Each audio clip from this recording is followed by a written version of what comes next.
Halo teman-teman, kali ini kita akan belajar mengenai menu desain pada Canva. Tutorial ini dipersembahkan oleh republicmarketer.com. Oke, sebelum mulai belajar, pastikan teman-teman telah login dulu ke akun Canva-nya. Di sini kita perlu masuk ke mode desain. Untuk itu kita perlu membuat desain baru dari nol menggunakan kanvas kosong. Klik Create a Design pada tombol pojok kanan atas. Masih ingat kan sebelah mana? Untuk contoh tutorial ini kita akan gunakan ukuran post Instagram 1080 x 1080 pixel.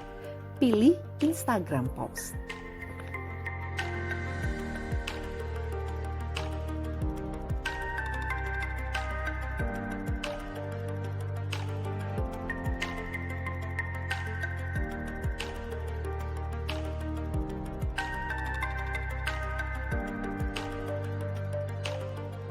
Sekarang kita mulai dari panel atas ya. Di panel atas ada home. Tentu masih pada ingat kan kegunaan dari home itu apa? Ya, home itu untuk kembali ke halaman utama. Kemudian ada file. Jika kita klik file, maka nanti akan tampak Untitled Design Instagram dengan tanda pensil. Ini merupakan nama file ya teman-teman. Dapat diedit dengan klik tanda pensil. Nama file ini juga bisa ditemui di sebelah tanda crown. Try Canva Pro. Pasti teman-teman bisa edit langsung di situ dengan klik nama file tersebut. Kemudian melalui menu file, kita juga bisa membuat file desain baru. Jika diklik, maka seperti waktu kita membuat desain baru. Kita dapat memilih ukuran custom atau mengikuti template yang sudah ada. Setelah dipilih, maka nanti akan terbuka tab baru di browser.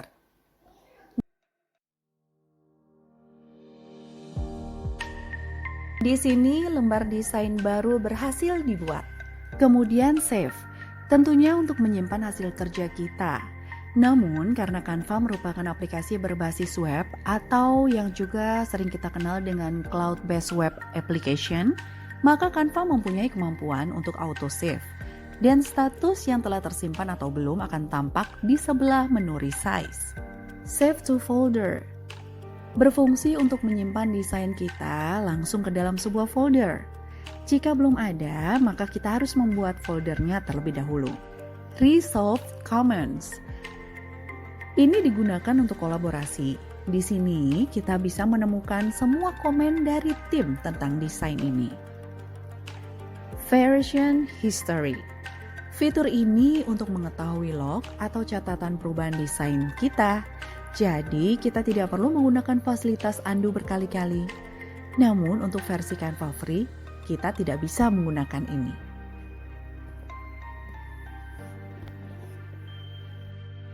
Make a copy.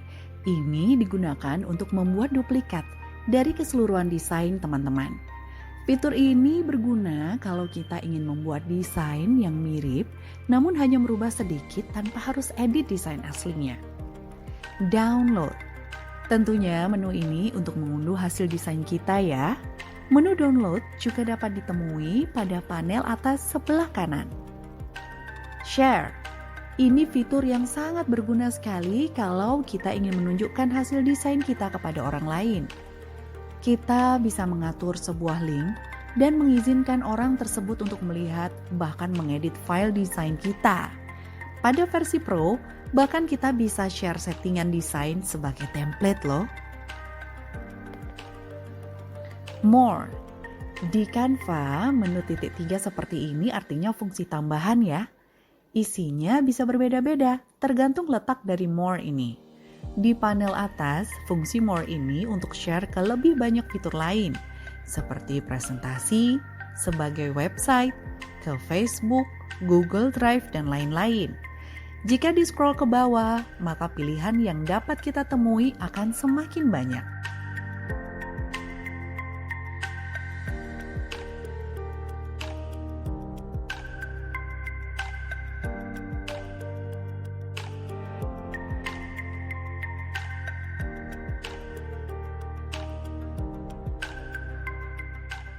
Sekarang kita akan beralih ke panel sebelah kiri.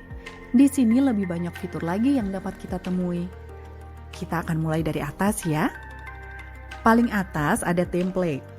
Di sini kita bisa melihat semua template rekomendasi Canva, dan kita juga dapat cari template lain melalui kotak pencarian.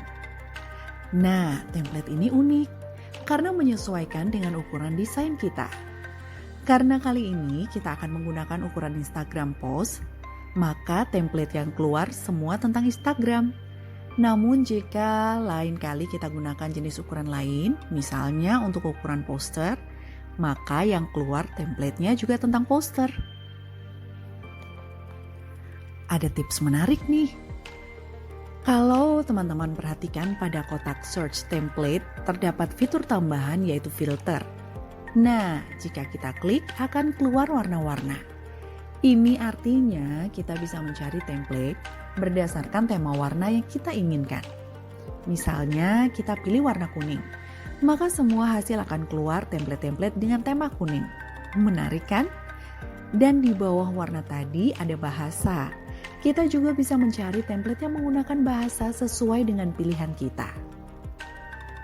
Kemudian upload. Di sini kita bisa mengupload berbagai file kita sendiri, mulai dari file gambar, foto, vektor, video, dan audio. Total file yang dapat kita upload di akun gratis ini sebesar 5 GB. Foto. Di sini kita bisa mencari berbagai foto koleksi Canva. Namun hati-hati, untuk akun free ini hanya diperbolehkan foto yang ada label free-nya. Dan jika teman-teman perhatikan, untuk foto pro ada label mahkota dan tulisan pro-nya. Jika menggunakan akun free, foto pro ini dapat digunakan, tapi saat hendak download, kita harus membayar royalti dari foto tersebut. Di akun Canva Pro, semua foto bisa digunakan secara gratis. Namun jangan khawatir, di video tutorial selanjutnya tentang foto, kita akan belajar bagaimana mencari foto dari sumber selain Canva, dan tentunya yang gratis. Selanjutnya elemen. Di sini kita dapat mencari semua koleksi Canva berbagai gambar vektor dan non-foto, seperti garis, bentuk, gambar kartun lain, dan berbagai gambar animasi. Pada menu elemen ini juga terdapat frames. Ini fitur menarik dari Canva. Dengan menggunakan frame, kita dapat menyisipkan foto, video, dan gambar lain sesuai bentuk dari frame. Di video khusus tutorial tentang frame, kita akan belajar berbagai macam dari fungsi frame. Kemudian ada menu teks. Di sini kita bisa menggunakan fitur menambahkan teks pada desain kita. Canva juga telah menyediakan berbagai template format teks yang dapat kita gunakan, atau kita dapat membuat format teks sendiri.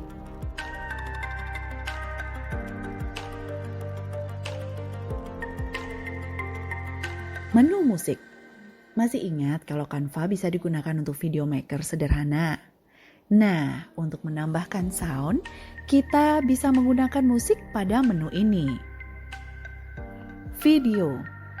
Menu ini tidak jauh beda dengan menu foto. Kita dapat mencari berbagai video koleksi Canva, dan tentunya ada yang berbayar dan ada yang gratis.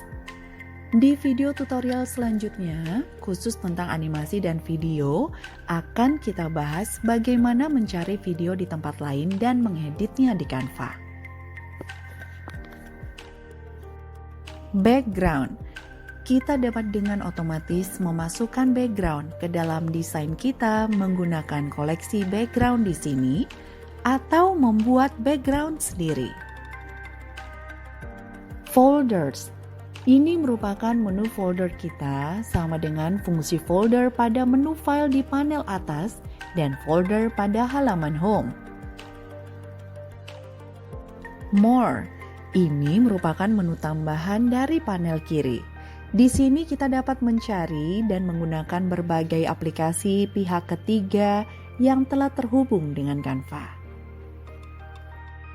Selanjutnya di bagian tengah ada kanvas kosong. Di sini tempat kita mendesain.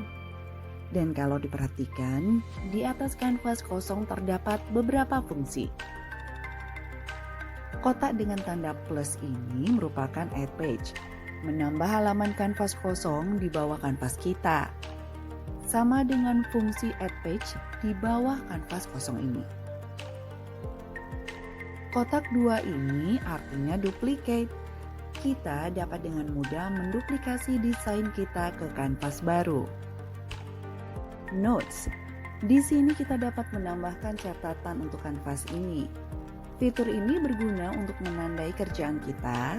Misalnya, kalau kita belum selesai dengan kanvas ini, maka dapat dituliskan notes di sini.